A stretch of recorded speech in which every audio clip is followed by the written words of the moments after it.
नमस्कार साथियों, मैं बाल मुकुंद धुरिया। पिछले 2 दिनों से बात करने का मन कर रहा था, लेकिन अब तमाम व्यस्तताओं में बात नहीं हो पाई। बात करनी थी सरदार वल्लभ भाई पटेल के जन्मदिवस पे। अभी धूमधाम से वल्लभ भाई पटेल जी का जन्मदिन मनाया गया और जैसा कि हमारे देश की परंपरा है, किसी भी नेता को हम तब जन्मदिन मनाते हैं या उसका परिनिर्वाण मनाते हैं कि जब लगे कि वो नेता राजनीतिक रूप से हमारे काम का है। सरदार वल्लभ भाई पटेल को पटेल समाज के लोग अपना नेता मानते हैं। विशेष करके अभी एक साथी से मैं बात कर रहा था, मजाक में उन्होंने कहा कि अंबेडकर जयंती तो सब मनाते हैं, लेकिन अंबेडकर जयंती के दिन नाचते खाली एक विशेष समुदाय के लोगों को आपने देखा होगा, बाकी लोग तो रूटीन में मनाते हैं। उसी तरह से पटेल जयंती भी जिस उत्साह से कुर्मी समाज मनाता है, बाकी पार्टियां फॉर्मली केवल अपना बस कोरम पूरा करती हैं। खैर, बात इस पे नहीं करनी थी, बात करनी थी कि सरदार पटेल को हम किस रूप में याद करेंगे। सरदार पटेल रियासतों को इकट्ठा किए और देश को एकीकृत किए, भारत के पहले उप प्रधानमंत्री थे। तो इन तमाम बातों पे व्याख्यान होता है, लोग चर्चा करते हैं। एक बात भारतीय जनता पार्टी अपने स्टेटमेंट में बहुत ज़ोर शोर से उठाती है कि प्रधानमंत्री तो नेहरू को गलत बना दिया गया और बनना पटेल को चाहिए था। ये बेसिकली ये बात उठाकर कांग्रेस बनाम अदर्स करने का भाजपा का अपना एजेंडा है। जहाँ तक मेरी जानकारी में है, अपने पूरे जीवन काल में पटेल जी ने कभी इस सवाल को नहीं उठाया। उन्होंने कभी नहीं कहा कि नेहरू को गलत प्रधानमंत्री बना दिए, हमको नहीं बनने दिए, महात्मा गांधी की साजिश है। ये बात पटेल जी कभी नहीं कहे और जब तक पटेल जी रहे दुनिया में, गांधी जी के प्रति पूर्ण आसक्त रहे और उनके प्रति पूरी निष्ठा से उन्होंने काम किया। अब इतिहास किस रूप में हम ऐतिहासिक लोगों को याद करेंगे, उसमें से अपने मतलब का चीज़ निकाल लेंगे। यही हम समाज के महान नेताओं की महान कलाकारी बन गई है इस दौर में, इतिहास को अपने तरीके से मोल्ड करने का। भगत सिंह को केसरिया साफा बना देंगे, पहना देंगे और उनका भी उपयोग करने का पूरा प्रयास करेंगे।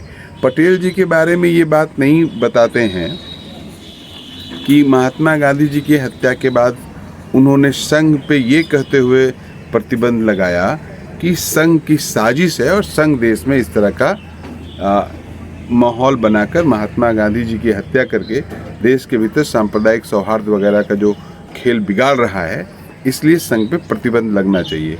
वो बात आज भी उतनी ही सत्य है, लेकिन भारतीय जनता पार्टी या इस तरह के लोग इस बात को नहीं उठाएंगे। दूसरी एक बात कहनी थी, इस दौर में जो पटेल जी को याद करते समय हमको लगता है सबसे ज़्यादा चर्चा होनी चाहिए कि बहुत सारे राजनेता जो आज पटेल जयंती मना रहे थे, उनको ये पता ही नहीं होगा कि पटेल जी की कुछ संतान भी थी। पटेल जी के एक लड़का था और एक लड़की थी। पटेल जी की लड़की मणिबेन थे और लड़का था डाया भाई। ये 2 बच्चे थे। मणिबेन जी पटेल जी के साथ ही लगी रहती थी, लेकिन पटेल जी ने कभी इन लोगों को पॉलिटिक्स में वरासत नहीं दिया। मणिबेन कई बार राज्यसभा रही, लोकसभा भी जीती, लेकिन वो अपने संघर्षों से जीती। उसमें पटेल जी का कोई प्रो नहीं था कि पटेल जी की लड़की है इसलिए ऐसा हो। और जो डाया भाई थे, उनके लड़के थे, वो शुरू से ही बगावती तेवर के थे, जिस तरह आप महात्मा गांधी के बच्चों को भी देख लीजिएगा। तो पटेल जी ने कभी ये नहीं चाहा कि हम देश के उप प्रधानमंत्री हैं और हमारे बच्चे तर कैबिनेट में आ जाएं और हमारे बाद वरासत संभालें। तो पटेल जी की इस खूबी को लोग नहीं याद करते हैं। इसको याद करेंगे तो खुद फंस जाएंगे, क्योंकि खुद लगे हुए हैं कि हमारे बच्चे, हमारे परिवार के लोग सेट हो जाएं। A to Z पॉलिटिक्स इसी पे टिकी हुई है कि देश में हमारे बाद अगर कोई प्रतिभावान और सर्वगुण संपन्न है तो हमारा बच्चा है, बाकी सब गधे हैं। तो पटेल जी से ये नहीं सीखेंगे। पटेल जी के जो लड़के थे उसी दौर में इन्होंने नए समूह का गठन किया, नई पार्टी बनाई, लोकसभा भी लड़ना चाहते थे, मुंबई के मेयर थे। तो उनका अपना एक इतिहास है, उन्होंने संघर्ष किया। लेकिन पटेल जी के इस पहलू पर चर्चा नहीं होगी। तो हम महापुरुषों को उनके कर्म, उनके कार्यों के हिसाब से देखेंगे कि अपने मतलब के हिसाब से देखेंगे। जो बात हमको पसंद आए, हमारी पॉलिटिक्स को पसंद आए, हमारी पॉलिटिक्स की ज़रूरत बन जाए, हम केवल उसी को याद करेंगे। इसलिए महापुरुषों के साथ थोड़ा सा अन्याय न किया जाए।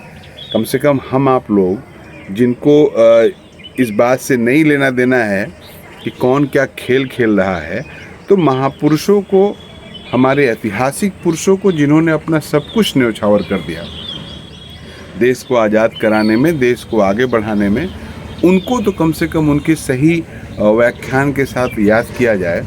उनको इसलिए याद किया जाए कि उन्होंने अपना सर्वस्व न्यौछावर कर दिया है।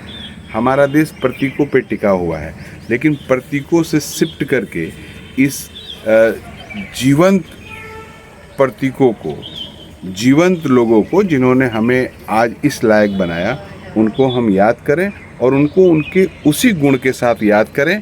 और उनके स्टैचू लगा लेने से, उनके स्टैचू पे माला चढ़ा देने से, उनके फ़ोटो पे कुछ अगरबत्ती सुलगा देने से ये उनको याद करना नहीं, ये उनके साथ मजाक करना है। उनको याद करने का मतलब उनकी कही और की गई बातों पे अमल करना, उनके द्वारा स्थापित मापदंडों को आगे बढ़ाना, समाज को उसी अनुकूल आज के समय में बनाना। आज जो समाज की ज़रूरत है, उनके स्पिरिट पे खड़े होकर आज के समाज में आगे चलना। हमको लगता है महापुरुषों को याद करने का इससे अच्छा कोई तरीका नहीं होगा।